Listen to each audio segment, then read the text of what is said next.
Erik TV'nin sevgili izleyicileri, bugünkü programımızda Türk Dünyası Araştırmalar Vakfı Genel Başkanı Sayın Doktor Turan Yazgan Bey'in İsa Yusuf Alıtekin vefatının 15 yıllığı münasebetiyle yapılan anma töreninde yaptığı konuşmaları sizlerle olacak. Aziz hocalarım, aziz dostlarım, kıymetli gençlerimiz, milletlerin tarihi aslında büyük adamların tarihidir. Dava adamlarının tarihidir. Kendini düşünmeksizin hayatını milletine adayanların tarihidir. Bunların en önemli özelliği, içinde bulunduğu şartlar ne olursa olsun, kendisine karşı duran kuvvetlerin gücü ne kadar büyük ve haşmetli olursa olsun, içinde bulunduğu şartlar açlık, yoksulluk, sefillik, silahsızlık, arkadaşsızlık, dostluksuzluk gibi her türlü felaketle beraberinde getirmiş olsun, bu insanlar gene de ölünceye kadar kendilerini davalarına, kendilerini millete adayan insanlardır. İsa Yusuf Alptekin'i eğer arkadaşlarımızın da anlattığı gibi tarif edeceksek, kendisini düşünmeden yaşamış, hayatı boyunca bizim Doğu Türkistan dediğimiz ve medeniyetimizin doğduğu yer olan, dünya medeniyetine en büyük katkıları yaptığımız yer olan, barutu icat ettiğimiz, matbaayı icat ettiğimiz, kağıdı imal ettiğimiz ve dünyaya gerçekten medeniyetin bütün ışıklarını serptiğimiz yer olan Doğu Türkistan'ın ağır ağır elden gitmekte oluşunu maalesef bütün mücadelesine rağmen seyretmeye mecbur kaldı. Tabii hiçbir zaman seyretmedi. Devamlı çalıştı, devamlı çarpıştı, devamlı savaştı. Ama bunu şunun için söyledim. Arkadaşlar, bizim bugün içinde bulunduğumuz durum gerçekten Doğu Türkistan'ın kaderini zaten çizen bir durumdur. İsa Yusuf Alptekin'e rağmen, onun arkadaşlarına rağmen, yalnız bir nokta var, onlar yaşarken ve onlar yüksek sesle mücadele ederken, Doğu Türkistan bugünkü kadar gelişmiş değildi. Bugünkü kadar işgal edilmiş değildi. Doğu Türkistan bugün dünyada zulüm gören Türklerin en başında geliyor. Doğu Türkistan'daki kardeşlerimiz maalesef eğer hastaneye düşerlerse kadın veya erkek mutlaka kısırlaştırılıyor. Doğu Türkistan'da eğer hapishaneye düşerlerse mutlaka kısırlaştırılıyor. Doğu Türkistan'da atom denemesi bu Türklerin üzerinde yapıldı. Yani Çinliler atom denemelerini tıpkı Rusların atom denemelerini Kazak Türklerinin üstüne yapması gibi Çinliler de Doğu Türkistan Türklerinin üzerinde yaptı. Bunların sonucu nedir bilir misiniz? Bunların sonucu arkadaşlar daha önümüzdeki belki 30 yıl, 40 yıl buralardaki analarımızın sakat çocuk doğurmak ihtimalinin %90'ın üstünde oluşacaktır. Hem Kazakistan'da hem Doğu Türkistan'da. Ne yazık ki dünyada atom denemeleri hep Türkler üzerinde yapılmıştır. Amerika'da da Atabaşkan Dil Grubu'na dahil Kızılderililer bu denemelere maruz kalmışlardır. Onların da durumu aynıdır. Bunun yanında Doğu Türkistan'ın asıl feci akıbeti, bütün bunlar her neyse, mücadelelerinde yüz binlerce insanımızı kaybettik orada. Ama sonuçta İsa Bey'in mücadeleyi başlattığı ve ölümüne kadar olan devrede Çinli nüfusun belli bir oranı geçmemesine rağmen onun ve onun arkasında sesinin duyurulmasını bekleyen o halkımızın yanında olmayan Türkiye'nin bu tutumunun sonucunda Doğu Türkistan'daki topraklarımız adım adım işgal edildi. %3'lük Çin nüfusu bugün %60'ların herhalde daha da fazla üstüne çıktı. Yani bizim öz vatanımız, bizim doğum yerimiz, bizim medeniyet ışığını dünyaya yaydığımız yer artık elimizden çıktı.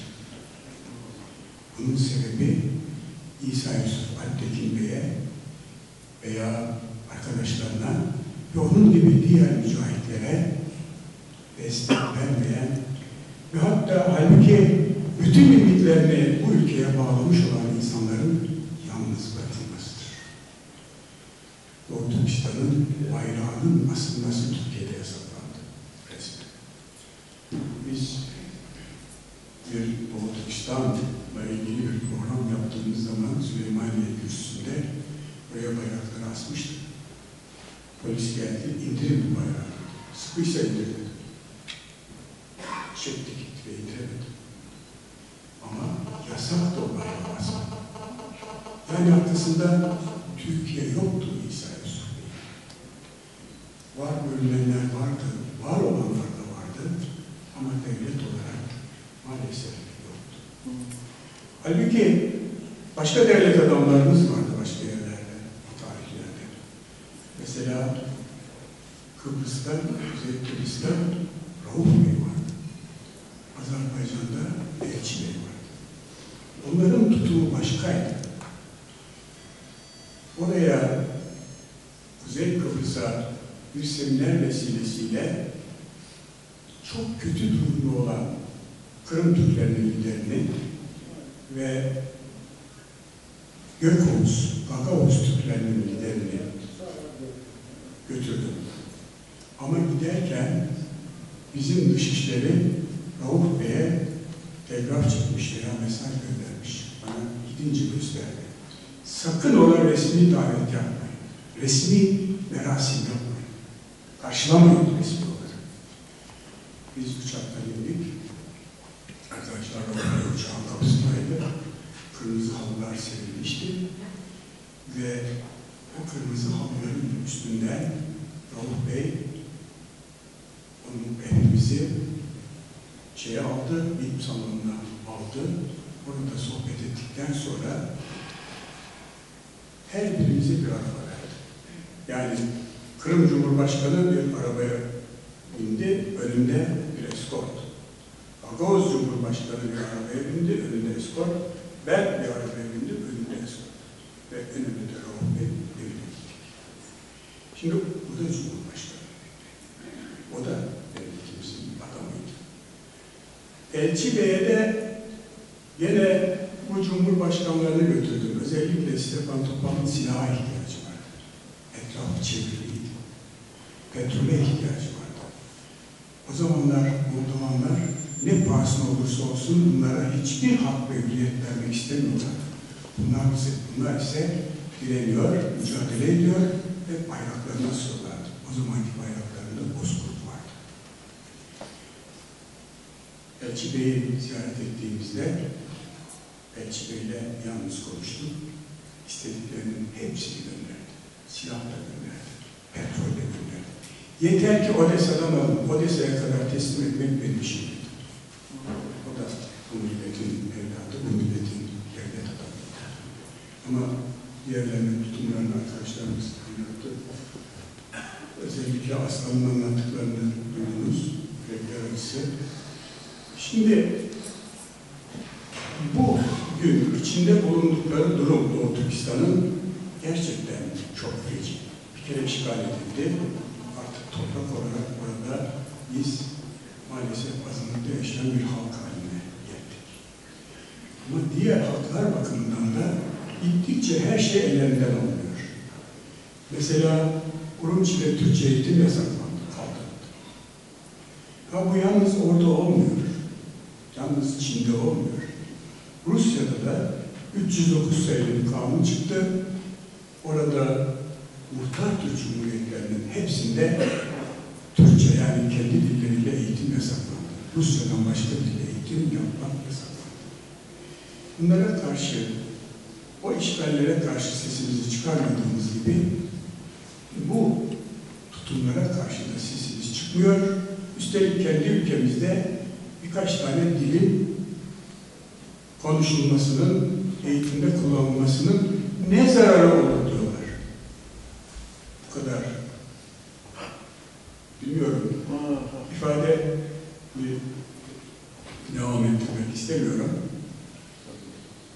Harp Akademisi'nde bir sempozyumda bu bayrağın yasaklanması ile ilgili bir arkadaşımız ayıpladı. Buna karşı o kürsüde bulunanlardan o günkü MİT Başkanı, kimse adını bilmiyorum, dedi ki bizim Çin'le ticaretimiz 500 milyon dolar. Türkiye'de Doğu Türkistan'la ilgili hareketler başlayınca şeyi kastediyor, İsrail Bey'in kendi mücadelesinin arkasında olan işte 3-5 kişinin birlikte mücadelesinin çıkardığı ses Çinlilerin varlığı gelmeye başlayınca 30 milyon dolara indirdi. 500 milyon dolar bir ticaret yapıyorduk, 30 milyon dolara indirdi. O soruyu soran sesini kesti, oturdu. Ben dondu kaldım ve bir iki kişi daha konuştu, sonra dayanamadım. İlber Ortaylı'ydı.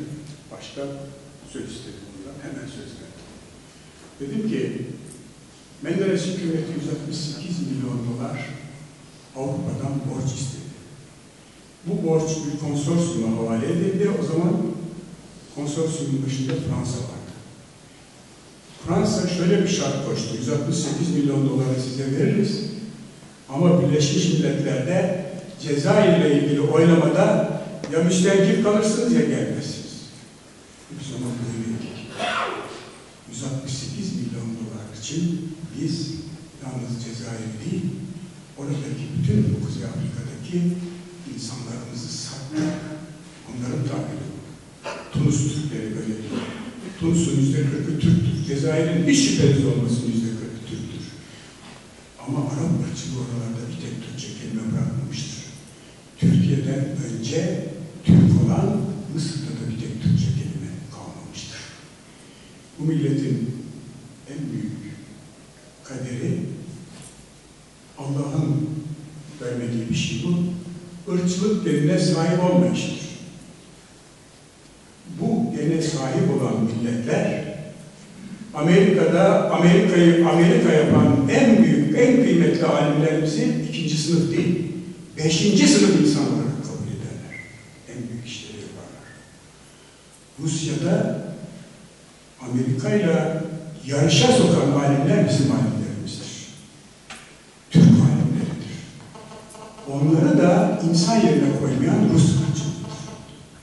Ve Rus ırkçılığının 1917 ile 1989 arasında yok ettiği Türk sayısı en az 100 milyondur. Buna karşı da sesimiz pek çıkmadı. Ama bütün bunlara rağmen bazı şeyler var ki işte bundan ders almak lazım. O alacağımız ders de şu arkadaşlar. Pascal İsmail ve o dönemin Harp Akademisi'ndeki öğretim görevli. Öyle bir asker yetiştirdiler ki, asker zümresi yetiştirdiler ki, o sivillere de ikaz etti. Ve onların attığı dilde, fikirde işbirlik tohumu gerçekten arkadan gelen bizim milletimizin yüce çocukları tarafından devam etti. Bu Mustafa Kemal Atatürk, Nihalatsız, işte Ziya Gökalp ve başka Alparslan Türkeş, siyasetle birleştirerek gibi. Daha da var tabii saymak. Ama bunların attığı tohumların biz bugünkü bu hareketlerde karınca kararınca gördük. Buradan ders çıkarmamız lazım.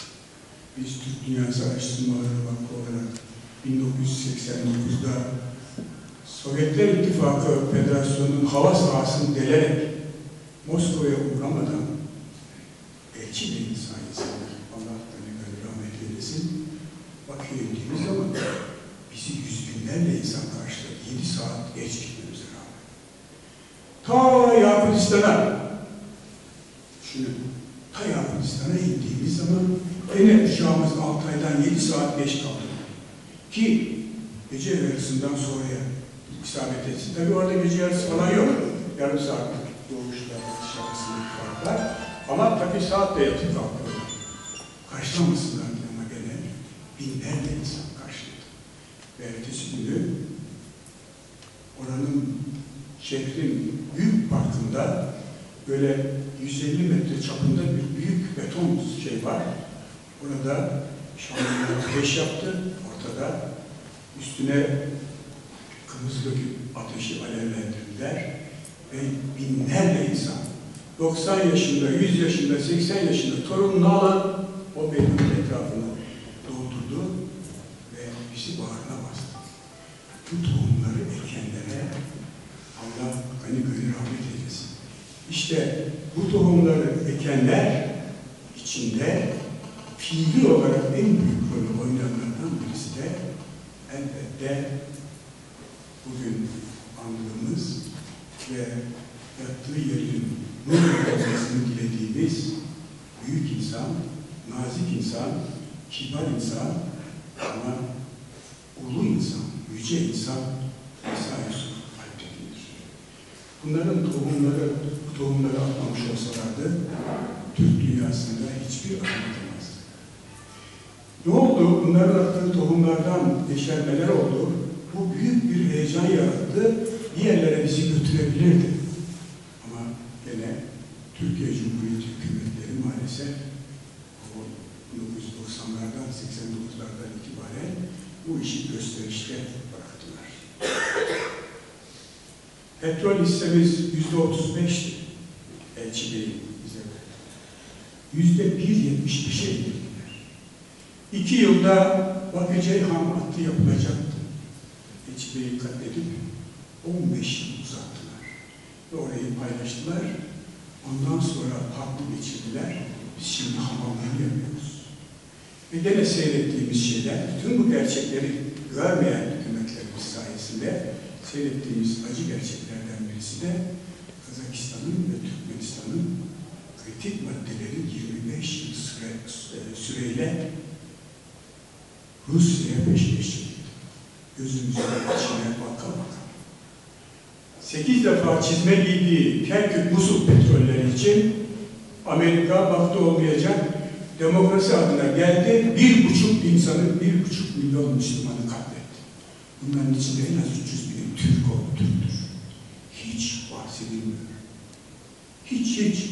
Varsa yoksa deniz sonrası Gazze. Oradakiler Müslüman da bu öldürülen 1,5 milyon insan Müslüman değil miydi?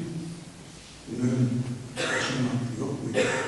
Neymiş demokrasi veya Saddam? Saddam 50 milyon dolarlık iştir. Ama kaç milyar dolar harcadı Amerika? Neden? Bizim kritik maddemize konmak için. O kritik maddeyi kendi şirketlerine teslim etmek için etti. Neden o şirketlerin hakkı için, böyle bir şey için bu kadar insan öldürmeyi göze alıyor? Çok basit arkadaşlar.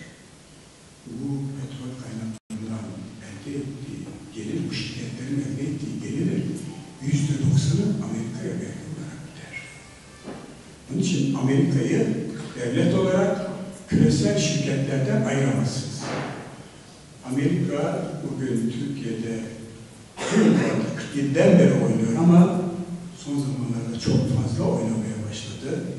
Halkımızı borçlu yaptı, halkımızı suçlu yaptı, sesi çıkmaz hale getirdi ve sürülere böldü, sürülere birer baş dahil etti ve demokratik açılım diye de bir sürü kanunları, bunları Avrupa Birliği gerçeğe getiriyor ama aslında tepedeki Amerika'dır. Avrupa'nın çünkü Avrupa Birliği'nin yatırım gücünde çok büyük kısmı Amerika'nın küresel şirketler demektir. Bu demokratik açılımda bizim görmediğimiz şey, halkımızın veya aydınlarımızın görmediği veya ihanetleri sebebiyle hiç ilgilenmediği husus çok önemli. Nedir? Hangi vatandaşımız iddia edebilir ki Turan Yazgan'dan daha az bir hakka sahiptir bu ülkede? Hangi vatandaşımız? Kim Cumhurbaşkanı olamıyor? Kim milletvekili olamıyor? Kim gökdelen dikemiyor? Herkesin hakkı var, her şey hakkı var. Ama bütün mesele Türkiye'nin oyalanması ve Türkiye'nin bu kritik kaynaklara sahip olan Türklerle birleşmesinin engellenmesidir. Demokrasi diye bir sürü kanun yaşandı. Bu kanunların arkadaşlar size yemin ederim, iktisatçı olarak söylüyorum, hepsi iktisadi bünyemize aykırıdır. Tıpkı 1947'den sonra çıkardığımız kanunlar gibi, kurduğumuz müesseseler gibi, hepsi iktisadi ve sosyal bünyemize aykırıdır. Batı'dan almak, hadi kravatı aldınız, köyde aldınız bunları, artık bütün milletin aydınlarına yaymıştınız. Onun için de Atatürk bunları resmileştirdi. Temayül oydu çünkü. Ama böyle bir temayül olabilir mi? Bize kanun, kabul ettirdikleri kanunların Osmanlı'yı nereye getirdiklerini 1838'den sonra 38 Ticaret Anlaşması, 39 Fermanı ve arkadan Kırım Harbi'nden sonra başlayan boşanma Osmanlı'yı nereye getirdi? 1800'lere kadar dik başlı olan Osmanlı, ondan sonra boşlu, 1856'dan sonra başlı ve 1800'lerden sonra da kavga, kargaşa, açlık, yokluk içinde kaldı. Çünkü ustalarımız işsiz kaldı. Şimdi de durum aynı. Sesi çıkmayan bir halk, sürülere bölünmüş bir halk. 1947'de Japonya'ya kabul edildi, 45'te Japonya'ya kabul ettirilen anlaşmanın birinci maddesi bize de aynen aşağı yukarı kabul ettirildi sessizce ve Türkiye'de milliyetçi, Türkçü ve arkadaşlar toplumcu yani halkçı bir eğitim yerine Greko-Latin kültürüne dayalı ferdiyetçi ve pragmatist, menfaatçi bir eğitime başladı. Hala o devam ediyor. Ve bu eğitimde muvaffak olmanın birinci şartı nedir biliyor musunuz? Dersi verip gitmektir hocamın işi. Yani çocuğu düşünmeye alıştırmamaktır. Kendi düşünen insan yok mu artık? Ama onlar okullarımızdan menkul değildir. Sosyal bilimlerde iddia ediyorum. Bizim fakültelerimizden menkul değildir. Kendilerinden menkuldür. Düşünmeyen insanlar ne olur? Sur olur. Baştaki koyu nereye giderse oraya gider. Şimdi bizim demokrasimizin en büyük eksikliği, demin söyledim, her türlü hakkı vardır milletimizin, her ferdine, soyu sopu ne olursa olsun, dini cinsi ne olursa olsun, ama bir tek noktada demokrasimiz bütünüyle reddedilmeye değer. Nedir o? Parti içi demokrasi yoktur. Yani ben parti başkanıysam 550 milletvekili adayını tayin edebilirim. 550'sini de. Kaç bin tane belediye başkanı adayı varsa hepsini ben tayin edebilirim. Meclis üyelerini ben tayin edebilirim. Ve ondan sonra bunların hepsini sen tayin edersen parti başkanı olarak o seçilenler kimin kölesi olacak? Parti başkanının veya başbakanı. Sesi çıkar mı? Çıkmaz, çıkmıyor. Hiç duydunuz mu? Parti içi muhalefet duydunuz mu hiç? Yok, olmaz. Ne olur bu? Hukuksuz bir güç haline gelir, sürü haline gelmiş millet de Amerika'nın işine gelir, Avrupa'nın işine gelir, sürü başlarını yönetir ve birkaç partinin başkanıyla da her işini halledebilir. Ama parti içi demokrasi olsa 550 milletvekili teker teker uğraşması lazım. Ses çıkaranlar çıkar, dik başlılar çıkar. İşte yok. Olmadığı için de bugün İsa Yusuf Bey'in ruhu Kanın Dağları'nda belki buraya bugün mutlaka gelmiştir. Dolaşıyor ama muazzeptir. Gaspınalı'nın da muazzeptir. Azap çekiyorlar. Atatürk'ün de azap çektiğini ansızın yerinde yatamadığına, buna nasıl tahammül ettiğimize inanamadığına emin olmalısınız. Pek çok isim sayabiliriz. Arkadaşlar, bu işin bir tek yolu var. Bu moralsiz, mesuliyetsiz, duygusuz ve sonuçta arzu etmese dahi hainane sonuçlar doğuran tutum ve davranışlarımızın değiştirilmesi için ne yapıp aşağılık duygusundan öncelikle gençlerimizi kurtarmalıyız. Şimdi gençler hiç utanıyorlar mı? Bir mahalle kurulmuş. Adı bilmem ne country. Neresi burası? Hiç utanıyorlar mı? Bir büyük bina yapılmış. Adı bilmem ne residence. Bilmem ne park. Ukra City. Hiç utanıyor musunuz? Önünden geçip gidiyorsunuz. Hiç tükürüyor musunuz? Arkadaşlar, bize bir şeyi iyi aşıladılar. İşte ondan çekilmek lazım. O da şudur. Hoşgörü. Ya elbette bu millet hoşgörüdür. Doğrudur ama arkadaşlar hoşgörüler nedir biliyor musunuz? Hoşgörüler insandır. İnsan hoşgörüler. Her insan şaşar. Her insan hata yapar. Her kul hata yapar. Hatasız kul olmaz.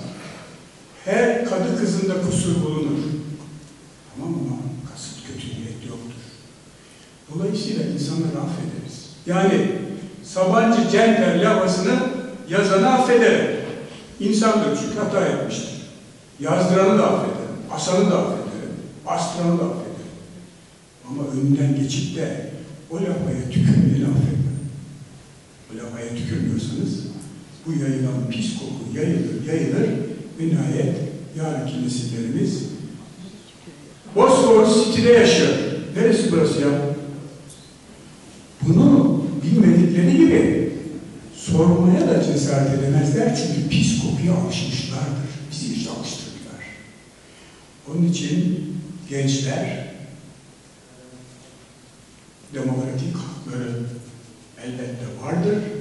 Demokratik haklarını insanlara karşı değil, hele polise karşı asla değil, devlete karşı asla değil. Ne olursa olsun, devlet bizim, bayrak bizim, toprak bizim, her şey bizim.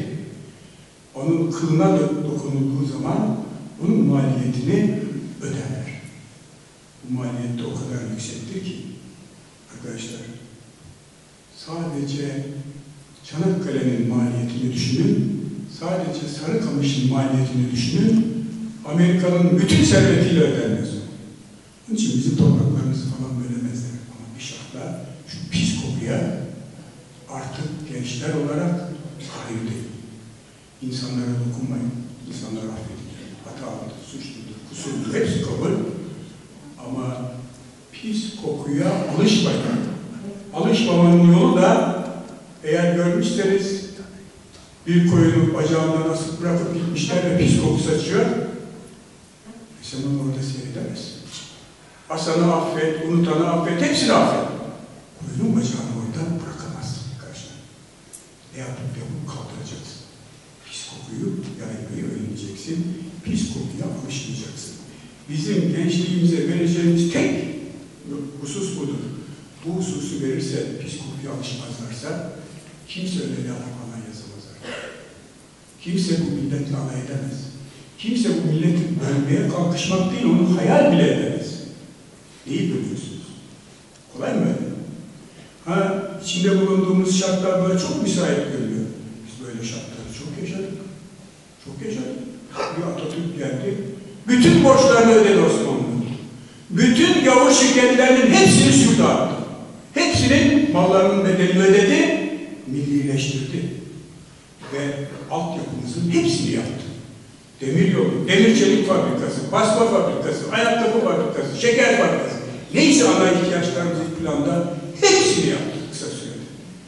Ve arkadaşlar tamamı sakat, hasta, malul insanlardan mürekkep olan nüfusumuzu 10 yılda 15 milyon gence çevirdi. 10 milyon insanı 10 yılda 15 milyon sakat insanı, hasta insanı 15 milyon gence çevirdi. Hakikaten 10. yılda öyle bir Türkiye vardı ki 7'den 70'e hepsi gençti halkın. Hepsi sesliydi, hepsi gençti. Kolay mı öyle pis koku yayacak birisi? Çıksın ortaya. Burla biraderler bile hasta. Yahudi şirketi biliyorsunuz ama Türk Yahudisi, Türkiye'de yaşıyor. B-O-U-R-L-A alfabe kanunu çıktıktan sonra arkadaşlar gençlik gitti onu taşladı. O pis kokuya tahammül etmedi. Ve lava. Burla biraderlere dokunmadı. Bakın dikkat edin. Lavaya. Ve o lava değişti. B-U-R-L-A olarak yazıldı. Şimdi hiçbiriniz utanmıyor musunuz? Cafe yazıyorlar, kafe okuyorsunuz. City, citi yazıyorlar, citay yazıyorlar ya. City okuyorsunuz. Neresi burası ya? Arkadaşlar siz eğer biz bütün geçmiş mücadelecilerimizin, geçmiş savaşçılarımızın bu arada rahmetli şu anda andığımız gerçekten yeri doldurulamayan büyüğümüzün ruhunu şad etmek istiyorsak yapacağımız şey budur. Gençliği bu yolda uyarmak ve gençliği bu yolda harekete geçirmek. Katiyen insana karşı bir mücadelemiz yok ama pis kokuları ortadan kaldıracaksınız. Burla biraderler lavası nasıl değişmişse Beyoğlu'ndaki bütün lavalar değişecek. O kurulan mahallelerin ismi hepsi değiştirilecek. O mahalleye ruhsat vereni de affediyor. İnsandır. Bilmez, cahildir. Affedilebilir. Ama yapanın kendisi affedilmez. Onun için bizim hoşgörümüzden istifade ettiler. Hoşgörülü bir millet oluşumuzdan ve ırkçılık yerine sahip olmayan bir millet oluşumuzdan çok istifade ettiler. Ve bizi şimdi, yalnız bizi değil, o çok müsait şartlar olduğu halde o şartları kullanarak sömürülmekten kurtaramadığımız bütün Türk dünyasını sömürmek. Yüzlerce milyar dolar geliyor. Orada faiz hattı %1, %11, %12. Nerede böyle olduk ya? Oturduğu yerde yabancı sermaye götürüyor. Sadece böyle yapsa da götürse neyse, bankaların aktif gücünün %85'ine de geçiyor. %85'ini zaten borsanın %80'den fazla yani iktisadi bünyemiz tam manasıyla sömürü içindedir. Soyulgun içindedir, soyuluyoruz. Bunların sebebi bizim arkadaşlar daima örneğimiz olan insanları gençlerimize anlatmamızdır. Biz vefa borcumuzu yerine getirmiyoruz.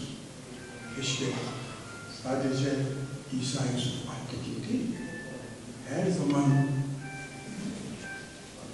yani zamanında elini öpmemiş olsak bile şimdi mezarlığın başına gidip ağlayacağımız pek çok büyüğümüz vardır. Bunları hep yaşatmamız lazım. Bunları gençliğe örnek göstermemiz lazım. O yazılan filmler bunlarla olmalı. Diziler bunlarla olmalı.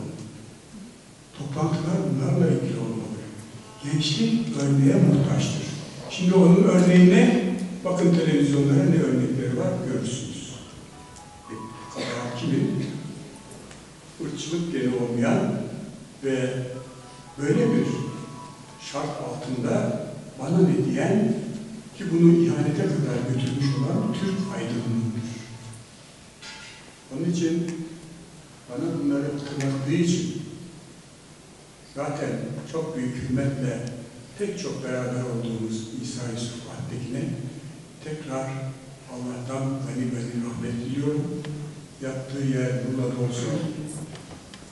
Allah onun gibi örnekler yetiştirmemize inşallah bize kısmet etsin. Hepinize teşekkür ediyorum. Yürüten toplantıda görev alan arkadaşlarımıza, İbrahim'imiz başta olmak üzere sevgili gençlerimiz, Servet Aslan ve Hamit Beyleri de hepiniz adına sonsuz minnetle şükranlarımı sunuyorum. Sağ olun.